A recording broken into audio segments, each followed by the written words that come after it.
Hello नमस्कार साथियों, हमारे YouTube चैनल पर आप सभी का स्वागत है। हमने पहले एक अलंकार से संबंधित एक वीडियो और पहले डाला था।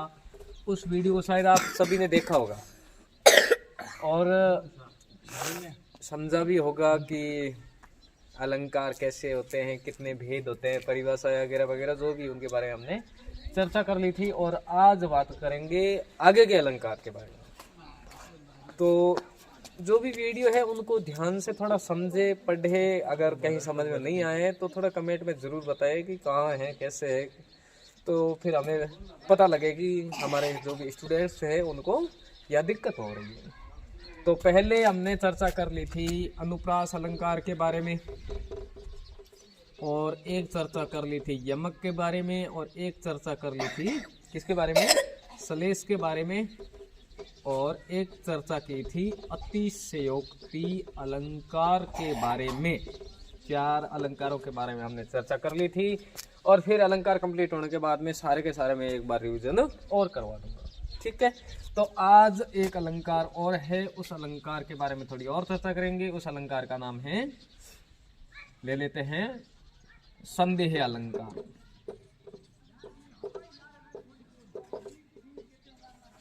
अलंकार का नाम है संदेह अलंकार। संदेह अलंकार, जब संदेह का मतलब किसी भी प्रकार की भ्रांति हो या संदेह हो, यानी है क्या आखिर में, बात में ऐसा, जैसे अंग्रेजी का वर्ड ले लिया जाए कि कंफ्यूज, तो वैसे कोई संदेह हो जाता है। तो ऐसी कोई पंक्ति हो जिसमें संदेह लगता हो तो वहां फिर संदेह अलंकार। अब कैसे होता है, मैं एक उदाहरण के रूप में बता देता हूँ कि एक उदाहरण लिखवाता हूँ कि सारी विच नारी है, कि नारी विच सारी है, सारी है कि नारी है, सारी है कि नारी है, और नारी है कि सारी है। सारी का मतलब होता है साड़ी, साड़ी का मतलब होता है साड़ी।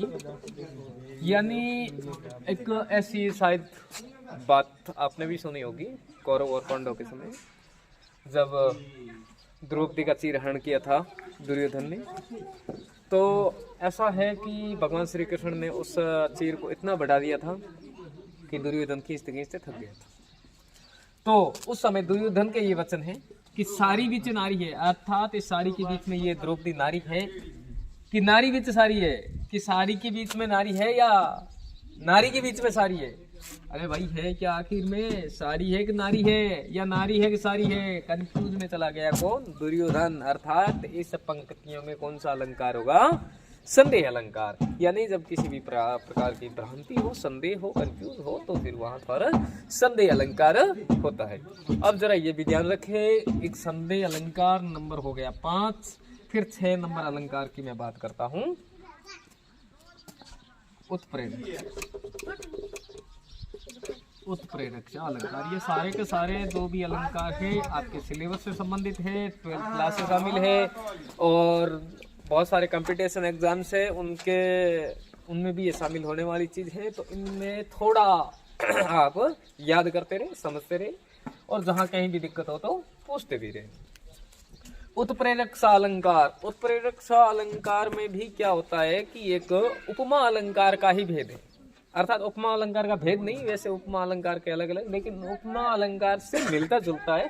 थोड़ी सी इसमें पहचान करने का एक तरीका है। वो तरीका क्या है कि जब उत्प्रेरक सा अलंकार होता है तो वहां पर 2-4 शब्द होते हैं, जैसे मानो, मनहु, जानो, जनहु। अगर ऐसे शब्द आ जाए, मानो, मनहु, जानो, जनहु, ऐसे शब्द आ जाए तो वहां पर उत्प्रेरक सा अलंकार होता है।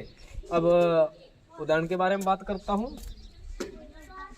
कि सोहत ओढ़े पीतपट, सोहत ओढ़े पीतपट, और श्याम सलोने गात, श्याम सलोने गात, मानो शीलमणि पर्वत पर, शीलमणि पर्वत पर परियो आतप प्रभात, ये क्या आया इसमें, मानो। जब ऐसा कोई पंक्तियां हो, ऐसा कोई वाक्य हो, ऐसा कोई छंद हो जिसमें मानो, मन हो, जानो, जन हो, ऐसा कोई शब्द आ जाए तो फिर वहां पर कौन सा अलंकार होगा, याद रखना, उत्प्रेरक अलंकार। कैसे कि सोहत ओढ़े पीत पट, यानी शोभा देता है ओढ़े हुए पीत पट यानी पीला अंबर, किसने, और श्याम सलोने गात, भगवान श्री कृष्ण का है, और उनके शरीर के अंग कैसे हैं, श्याम सलोने अंग हैं। ऐसा लग रहा है कि मानो, कैसा लग रहा है कि शीलमणि पर्वत पर, शीलमणि पर्वत है उसके ऊपर परियो यानी पड़ा है आतप प्रभात, यानी सूर्योदय के समय में ऐसा लग रहा है, कैसा, भगवान श्री कृष्ण के उस पीले वस्त्रों के समान। तो यहाँ पर अलंकार कौन सा हो जाएगा, उत्प्रेरक अलंकार। तो दो अलंकारों के बारे में चर्चा की थी, संदेह अलंकार और उत्प्रेरक अलंकार। तो ये है दोनों अलंकार। दोनों अलंकारों को थोड़ा और समझ ले कि संदेह अलंकार कहाँ होता है, जब किसी भी प्रकार की भ्रांति हो, संदेह हो, तो वहाँ संदेह अलंकार होता है। और उदाहरण है कि सारी विच नारी है कि नारी विच सारी है, सारी है कि नारी है कि नारी है कि सारी है। और उत्प्रेरक अलंकार कहाँ होता है, यानी जहाँ पर मानो, मनो, जानो, जनो ऐसे शब्द आ जाए तो वहाँ उत्प्रेरक अलंकार होता है। सोहत ओढ़े पीत बट श्याम सलोने गात, और मानो शीलमणि पर्वत पर परियो आतप प्रभात, ये है अपने संदेह अलंकार और उत्प्रेरक अलंकार। और इससे पहले मैंने 4 अलंकारों के बारे में और चर्चा की थी, वो भी याद करना है। ये सारे अनिवार्य के हैं, चारों के 4 अनिवार्य। जो भी 12th क्लास में चाहे कोई सा भी सब्जेक्ट ले रखा है, उसमें कंपलसरी जो सब्जेक्ट है हिंदी, उसमें ये जो अलंकार है वो शामिल है। ऐसा भी नहीं है कि वो लिटरेचर ले रखा है उसके लिए अलंकार लागू, नहीं, बिल्कुल नहीं। कंपलसरी है उसके भी ये लागू है, और उन्हें भी ये पढ़ना पड़ेगा, चाहे कोई सा भी सब्जेक्ट ले रखा हो, साइंस हो, मैथ हो, आर्ट्स हो, कोई सा भी हो, सब में ये यानी कंपलसरी हिंदी है उसमें लागू होंगे।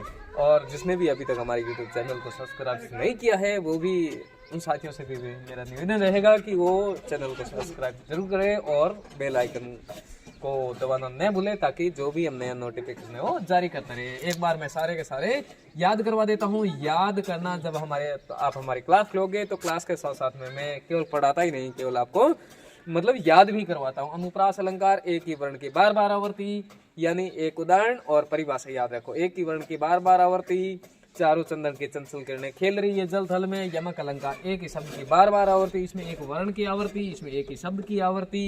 कनक कनकते सोगुनीर, मादकता अधिकाय, और जो जग खाए बोराय, जो पाए सो बोराय।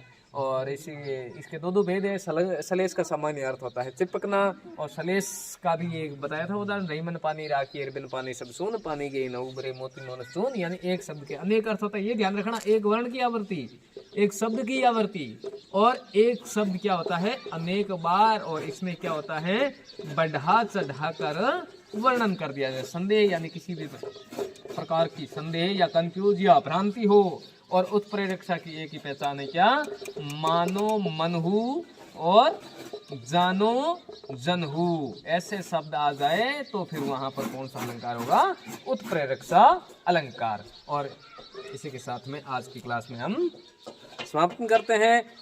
धन्यवाद।